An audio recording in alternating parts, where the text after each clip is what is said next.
तुमच्याबरोबर हे असं कधी झालं आहे का हो, की तुम्हाला डोसा खायचा होता आणि तुम्ही तांदूळ भिजत घालायलाच विसरलाय?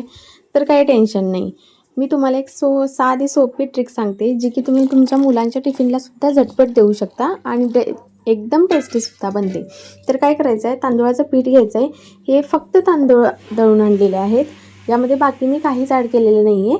तांदूळ घ्यायचे आहेत, त्याच्यामध्ये थोडंसं मीठ टाकायचं आहे आणि पातळ असं त्याचं बॅटर बनवायचं आहे पाणी टाकून.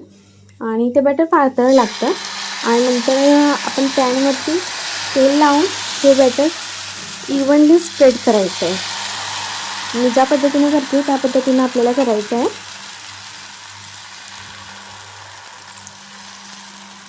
हे खायला पण छान लागतं आणि करायलाही झटपट बनतं.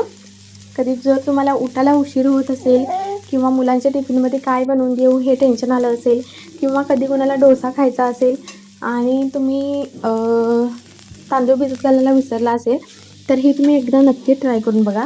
याला कोकणात घावणे म्हणतात आणि कोल्हापूर इकडं याला आंबोळी बोलतात किंवा तुम्ही डोसासुद्धा म्हणू शकता.